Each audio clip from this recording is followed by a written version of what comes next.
আসসালামু আলাইকুম ওয়া রাহমাতুল্লাহি ওয়া বারাকাতুহ নাহমাদুহু নুসাল্লি আলা রাসূলিহিল কারীম আম্মা বা'দ فأعوذ بالله من الشيطان الرجيم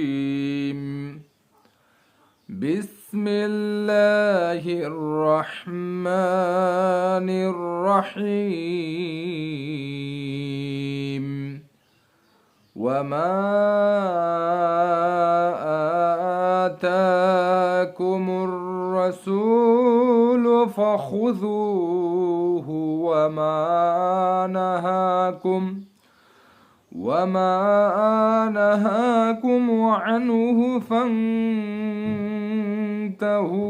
সূরাতুল হাশর আয়াত নম্বর 7 ওয়াকাল নবী সাল্লাল্লাহু আলাইহি ওয়াসাল্লাম বাল্লিগু তোমরা প্রচার করো আন্নি আমার থেকে। কোরআন এবং অথেন্টিক হাদিস হতে হবে। কেচ্ছা কাহিনী ভুল কথা যারা জানে না তাদের জন্য শরীয়তের কথা বলা জায়েজ নয়। ওয়ালাউ ওয়া আয়াহ রাওয়াহু বুখারী 3461 নম্বর হাদিস। যদিও একটি আয়াত হয়, একটি হাদিস হয়, অল্প কিছু হয়, তাও সে বলতে পারবে যদি সেটা অথেন্টিক হয়। আল্লাহ সুবহানাহু ওয়া তাআলা বলেছেন, নতুবা তার নবী মুহাম্মদ সাল্লাল্লাহু আলাইহি ওয়াসাল্লাম বলেছেন, অর্থাৎ আমাদের নবী মুহাম্মদ সাল্লাল্লাহু আলাইহি ওয়াসাল্লাম বলেছেন। সম্মানিত দর্শক, তিনি মুসলিম ভাই এবং বোনেরা, এর বাইরে অহেতুক কথা বলা, সময় নষ্ট করা, এগুলো হচ্ছে হারাম। তো সংক্ষিপ্ত সময়ে একটি গুরুত্বপূর্ণ পয়েন্ট, সেটা হচ্ছে মানুষ প্রত্যেক দিন প্রতিনিয়ত কোনো কাজকর্মে, চাকরি, ব্যবসা বাণিজ্য, আরও বিভিন্ন ধরনের প্রয়োজনে ঘর থেকে বের হয়ে যায়। তো তখন একটি দোয়া রয়েছে। এই দোয়াটি যদি মানুষ জানতে হবে। মুসলমান অজ্ঞ থাকতে পারে না। মোটামুটি যতটুকু না জানলেই নয়, এতটুকু প্রত্যেককেই জানতে হবে। দিনের শিক্ষা অর্জন করা ফরজ। আল্লাহ সুবহানাহু ওয়া তাআলা বলেছেন, ওয়ালাকাদ ইয়াসসারনাল কুরআনা লিযযিকরি ফাহাল মিন মুদ্দাকির। সূরাতুল কামার 17, 22, 32, 40, 21 সূরায় আল্লাহ সুবহানাহু ওয়া তাআলা 4 বার বলেছেন। সূরাতুল মুহাম্মদ আয়াত নম্বর 24, 19, সূরাতুল আলাক আয়াত নম্বর 1, সূরাতুল জুমার আয়াত নম্বর 9। অনেকগুলো আয়াত রয়েছে, অনেক হাদিস রয়েছে। রাসূল সাল্লাল্লাহু আলাইহি ওয়াসাল্লাম বলেছেন, তলাবুল ইলমি ফরিদাতুন আলা কুল্লি মুসলিমিন। ইবনে মাজার রাওয়ায়াত, হাদিসটি সহিহ, যে প্রত্যেক মুসলিমের জন্য দিনের শিক্ষা অর্জন করা আবশ্যক, ফরজ।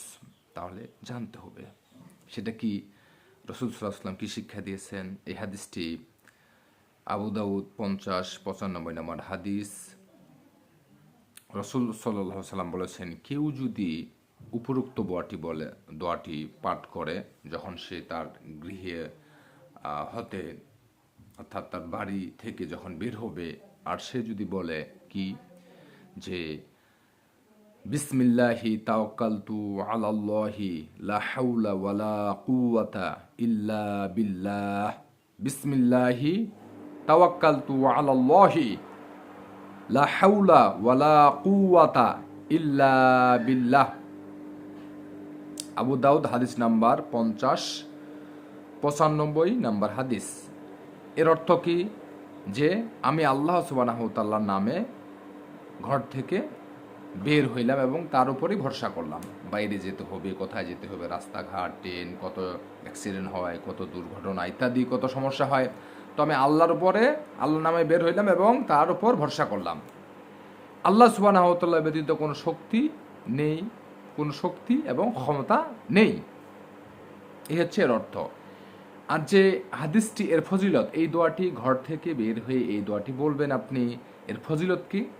রাসূল সাল্লাল্লাহু আলাইহি ওয়াসাল্লাম বলেছেন, আবু দাউদ হাদিস নাম্বার 50-95 নম্বর হাদিস। রাসূল সাল্লাল্লাহু আলাইহি ওয়াসাল্লাম বলেছেন যে এই দোয়াটি, অর্থাৎ উপরোক্ত দোয়াটি কেউ যদি পাঠ করে ঘর থেকে বের হওয়ার সময়, তাহলে তাকে বলা হবে যে তুমি হেদায়েত পেয়েছ, তুমি রক্ষা পেয়েছ, তুমি নিরাপদ হয়ে গেছ, এবং শয়তান তার থেকে সরে যাবে, শয়তানকে তার থেকে আল্লাহ সুবহানাহু ওয়া তাআলা শরীর দিবেন, রক্ষা করবেন। চিন্তা করেছেন? সম্মানিত দর্শক, দিনী মুসলিম ভাই এবং বোনেরা, তাহলে এই দোয়াটির কত ফজিলত। তাকে বলা হবে যে তুমি হেদায়েত পেয়েছ, তুমি নিরাপদ হয়েছ, তুমি রক্ষা পেয়েছ, শয়তান তার থেকে সরে যাবে। সুবহানাল্লাহ। তাহলে দোয়াটি আরেকবার বলি। বিসমিল্লাহি তাওয়াক্কালতু আলাল্লাহি, সরি, বিসমিল্লাহি তাওয়াক্কালতু আলাল্লাহি লা হাওলা ওয়ালা কুওয়াতা ইল্লা বিল্লাহ। ওকে, আরেকবার বলি। বিসমিল্লাহি তাওয়াক্কালতু আলাল্লাহি লা হাওলা ওয়ালা কুওয়াতা ইল্লা বিল্লাহ। এই হচ্ছে দোয়া। তাহলে এটা পিতামাতাদেরকে শিখতে হবে। দিনের শিক্ষা, দিনের জ্ঞান শিক্ষা করা ফরজ। হ্যাঁ, এবং পিতামাতা যদি না জানে তাহলে সন্তানেরা কিভাবে শিখবে? সন্তানকে যদি ছোটবেলায় আমরা এই দোয়াগুলো মুখস্থ করিয়ে দিই, এই যে মাসনুন দোয়াগুলো রয়েছে, শরীয়ত, হ্যাঁ, রাসূল সাল্লাল্লাহু আলাইহি ওয়াসাল্লাম বলেছেন মুরু আওলাদাকুম বিসসালাতি ওয়া হুম আবনাউ সাব'উ সিনিন, আবু দাউদ। সুনানে বিভিন্ন গ্রন্থের রওয়ায়েত যে সন্তানদের যখন 7 বছর বয়স হয় নামাজ শিক্ষা দাও, আর যখন 10 বছর বয়স হয় নামাজ না পড়ে ওয়াদ্রুবহুম, তাদেরকে প্রহার করো। সেটা ওইভাবে প্রহার নয়, শাসনের প্রহার, এবং থাকার জায়গা চেঞ্জ করে দাও। তো সম্মানিত দর্শক, তাহলে ছোটবেলার যে ব্রেন সেলগুলো রয়েছে না, এগুলো অনেক দামি, অনেক গুরুত্বপূর্ণ। ওই ব্রেন সেলগুলোতে যেটা সেট হয়ে যাবে, এটা আর কোনো দিন ভুলবে না ইনশাল্লাহ, মৃত্যুর আগ মুহূর্ত পর্যন্ত। এটা সত্য কথা না মিথ্যা কথা? হ্যাঁ, আমরাও তো বড় হয়েছি, ছোটবেলার অনেক কথা, অনেক কাহিনীগুলো যেগুলো খুবই চলতো, এগুলো এখনো লেগে আছে, এখনো লেগে আছে, এখনো লেগে আছে। এবং এই কথাগুলোর বিজ্ঞানভিত্তিক কথা, এবং একজনের কথা নয়, এই কথাগুলো সত্য কথা। এই জন্য ছোটবেলার যে চিন্তা, স্মৃতিশক্তি, ব্রেন সেল, হ্যাঁ, এগুলো নতুন, আপনি বুঝেন না যে নতুন অবস্থায় কি হয়, একটু বেশি কাজ করে, তাই না? নতুন নতুন একটু ভালো লাগে ইত্যাদি, এই যে বিষয়গুলো, যে তাহলে ছোটবেলায় ছোট সন্তানদের ব্রেন সেলগুলো, তাদের চিন্তা, তাদের শক্তি, মন মাইন্ড নতুন থাকে, সুন্দর থাকে, কি শক্তিশালী থাকে, যা শুনবে তাই মুখস্থ করে ফেলবে। তাহলে যদি ছোটবেলায় আমরা এই ইসলামের এই বিষয়গুলো, শিক্ষাগুলো, মাসনুন দোয়াগুলো, শরীয়ত, কোরআন হাদিস, ইসলাম, যে মরতে হবে, জান্নাত আছে, জাহান্নাম আছে, দুনিয়াটা ধোঁকা, দুনিয়া আমাদের আসল স্থায়ী, আসল কি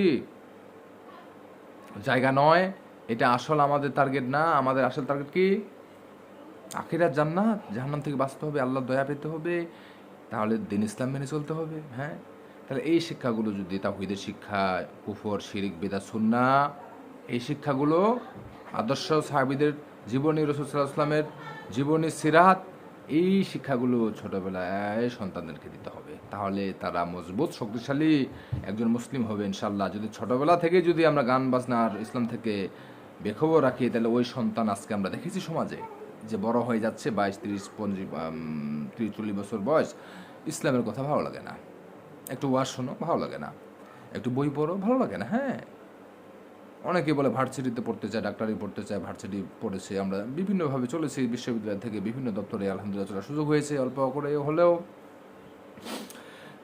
দাওয়াত দিয়েছি। এগুলো অভিজ্ঞতা নিয়ে বলতেছি আমরা।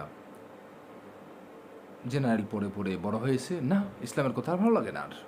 হ্যাঁ, নতুন মনে হয়, বলে যে হ্যাঁ জানি, মানে না, বলে জানি, বললে কি বলে ভার্সিটি পাস করা বা অমুক পড়েছে, কোরআন হাদিস জীবনে পড়ায়নি, পিতামাতা, হ্যাঁ পিতামাতা পড়তে পড়তে, হ্যাঁ নামাজ পড়তে পড়তে দাঁড়িয়ে রেখেছে, আর সন্তানকে, মেয়েকে ভার্সিটি পাঠাচ্ছে, ঢাকা বিশ্ববিদ্যালয়, বিদেশ, অমুক তমুক, এইগুলো মুসলমান? নাউজুবিল্লাহ, ছি ছি ছি, অজ্ঞ কোথাকার। তো সেই সমস্ত সন্তানদেরকে যখন বলি কোরআন হাদিস একটু পড়ো, শুনি, আসো, দাঁড়িয়ে রাখো, নামাজ ইত্যাদি ইত্যাদি, বলে হ্যাঁ জানি, বাস।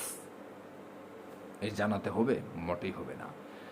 3টি বিষয়ে ঈমান, আকীদা, ঈমান, 3টি বিষয়ে রাখতে হবে কাছে। যুগে যুগে ইমামরা বলেছেন যে মুখে প্রকাশ করা, হ্যাঁ, কার্যে কার্যকর্মে বাস্তবায়ন করা, এবং অন্তরে বিশ্বাস করা, দৃঢ় সংকল্প করা, অন্তরে কি এটা গেঁথে নেওয়া, হ্যাঁ মানলাম, মুখে আবার বললাম, অন্তরে বিশ্বাস করলাম, অন্তরে স্বীকৃতি দিলাম এবং কার্যকর্মে বাস্তবায়ন করলাম। এই হচ্ছে ঈমান, এই হচ্ছে আকীদা। আর তাহলে মুসলিম হবে। যেমন বলল যে আশহাদু আল্লা ইলাহা ইল্লাল্লাহ ওয়া আশহাদু আন্না মুহাম্মাদান আবদুহু ওয়া রাসূলুহু বা মুহাম্মাদার রাসূলুল্লাহ,